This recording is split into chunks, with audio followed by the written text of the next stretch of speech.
between each shot. Right? So let me show you what I'm talking about. It's subtle, but it's there. And the cool thing about color correction is, I did this as a test. Undo. Go back.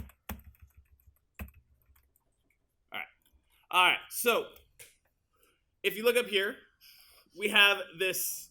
It's probably daylight filtering in here. They probably have a bunch of studio lights. So the camera is going, sunlight and indoor light. It doesn't like a mixture of light. It doesn't know how to kind of censor it. So there's the sunlight versus, you guys see the color difference there already? Right? Look at the walls, right? So we already have this inconsistency already. And then, so the close-ups, the mids, and that wide shot all kind of look a little different, right? What we want to do is try to balance that as much as possible, okay? So if you don't have your project open, get that project open. And we're just going to do a little color correcting, like especially between him and her, right? So we're going to get that filed away. All right, everyone got the project open? You want to click on, let me activate my little pointer. There we go. Don't need my laser anymore. You want to click on over here to color again. Color. And what you can kind of do, my voice cracked. What you can kind of do is you can kind of pick what's looking good and what's not looking good, right? So the close-up on her is probably the best color balance. My screen, take in mind, my screen does not have all of the nuances that your screen does. Your computer screens are far more better than my projection screen here. So your color probably looks even better, and my adjustments might look a little exaggerated. All right, but you can definitely, everyone, can we all agree? This mid shot compared to this close-up, the color is way better on her than it is on him? Yeah? This actually has kind of a blue tone to it. How do I know? If I look at the whites over here, right?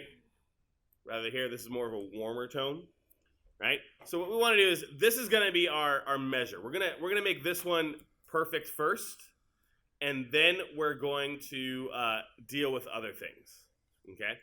We're not going to get really deep into color correction today. We're just going to do subtle color correction today. All right. So with her, I want you to click on a close-up of her. Any one close-up. Make sure it's white. Make sure it's selected. You can even double-click it if you want to be extra sure. And you're going to go to color. You're going to go to color here. And you want to, we were at creative last time. We're going to skip basic right now. And we're going to go straight down to the color wheels. So we're going to click on the thing that says color wheel and match. So first thing I did was I clicked on color. Everyone see what I did? And the next thing I did was I clicked on the color wheels. What these wheels do is it breaks it up into different zones. So let me try to explain the zones. You have highlights, midtones, and shadows, or whites, grays, and blacks, right? So your highlights over here, if there was a measurement for brightness, it would be 0 to 100, and they call it lumina. Go to your neighbor and say, hey, lumina. Hey, lumina. Everyone say the word at least once. Lumina. Lumina. You're going to come across it every once in a while, and like I said, we're going to go deeper into color correction later. But anyway, you got lumina here. Highlights are 50 to 100. Shadows are 50 to 0. Midtones are 25 to 75. So there is some overlap, right? So I just want, the only reason why I'm giving you those numbers and that term is to kind of emphasize that there is overlap, kind of represented here. So midtones dip a little into highlights and dip a little into shadows. All right, so what we're gonna do here is there's a couple things we can play with on this thing. We can give her a warmer look by going to the highlights, and if I grab this crosshair, I can kind of push it to the left. That's a little too yellow, right? You can bring it back down, and you can, a little color correction goes a long, long, long, long, long way, right?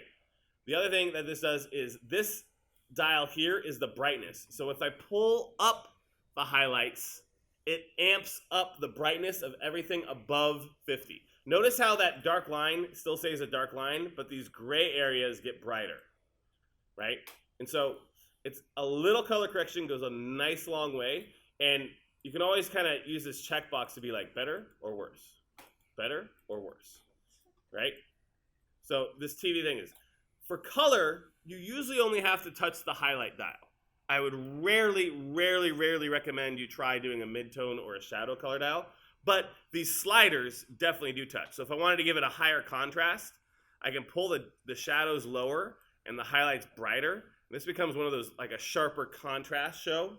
You do that for like action movies, more dramatic movies, right? Law and Order SVU, right? Sharper, harsher contrasts, deeper shadows, really creates that drama. This is a comedy though. I might want to decrease the contrast. So again, I kind of mellow everything out, and everything kind of has this whitewash look to it, right? And usually comedies are usually warmer. They're usually in the red, green, orange, excuse me, the red, orange area, yellow, orange area, to kind of give it a slightly different look. That's a little too much. Yeah. Let's scale that back there. Okay.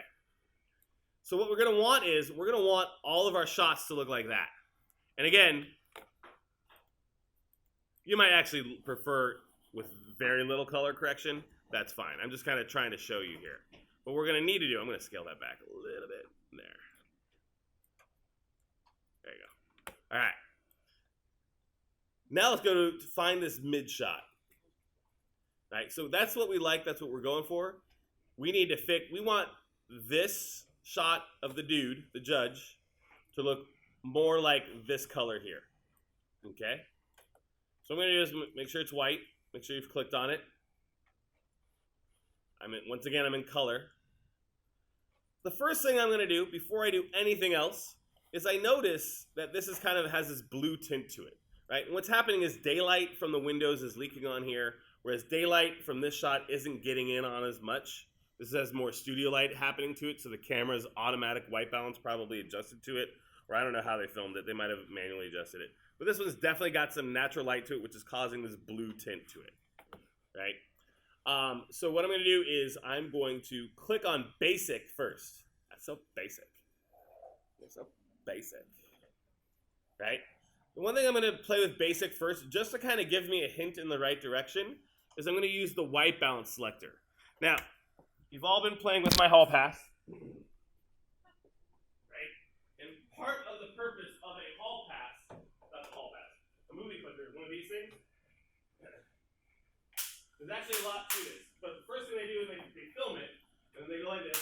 That clap syncs the sound, but then this here is actually supposed to be white, the pure white, the natural white. So this white here, if I were ever to have this on the screen, I can say that this is the white. I can get that white to look like white, and then I'm color balanced for the rest of that shot, right? So there's another reason why we have those there.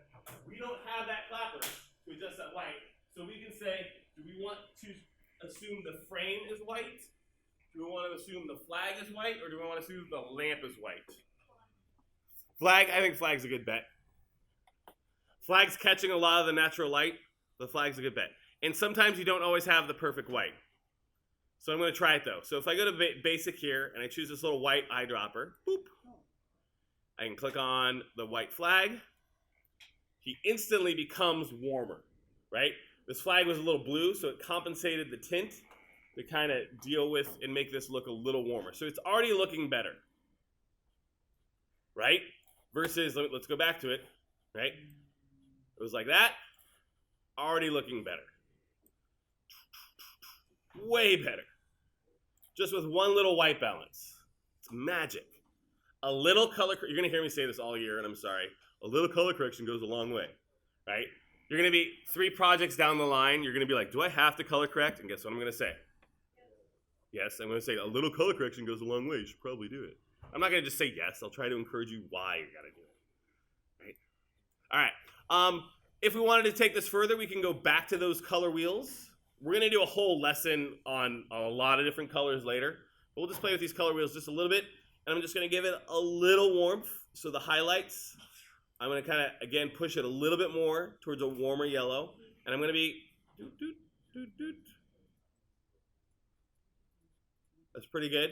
And then Just because I bumped up her grays, I'm going to bump up his grays for a second and see what it looks like. No, it's too bright. Right around there. There you go. So I am making it brighter. Okay, do you have to do this for every shot? Kind of, but no, right?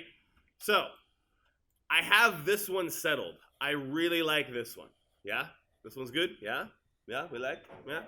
Okay, hit Command C for copy. Everyone hit Command C for copy. Command C for copy. Okay, so we've copied this guy.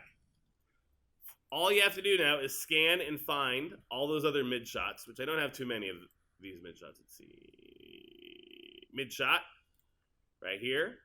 And let's see, can I select multiples? Let's see. One mid shot. Do I only have two mid? One. Scanning, scanning, scanning. Oh, I only have one other mid shot. So let's just go to that one mid shot. The other one will be easier. So hit Command C on the original one. This is the other one that's still not color corrected. If I hit Alt or Option, everyone look at your keyboard. Right next to the Command key is Alt or Option. And Command and Paste. I get a list. It says, hey, what do you want to paste? This feature is called Paste Attributes. It could also be found under Edit, Paste Attributes, if you don't like the hotkey. But it's Option Command Paste. So I'm not pasting the video content. I'm pasting whatever attribute I've done to this. And what it does is it's noticed, hey, you've added a color correction to it. Do you want to paste it? And I say, okay. I do not want to paste the volume or the channel volume. So I'll hit okay. So I uncheck those. I'm only copying and pasting the filter or the color correction. Boom. And it changed. So now this shot looks exactly like this shot. It's like I didn't even move. So now with the girl, I forget all these people's names. I think her name's Anna or something like that. I'm gonna hit Command C again. Did you miss what I did? So I can go to Edit, Copy. Right, all I'm doing is copying and pasting. And I can, once again, just find all of her close-ups. One, that's the one I was working on. So I'm gonna hit this one, and then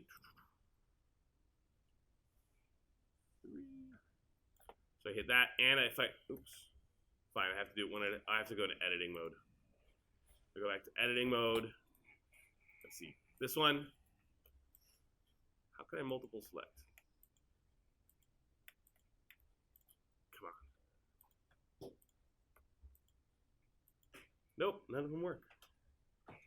Oh, there you go. If I hold down the Shift key, I can select multiple clips at a time. So I've selected 1, 2, that's our third close-up. And then there's one more in there. This one. Come on. Then back to him, and then back to her.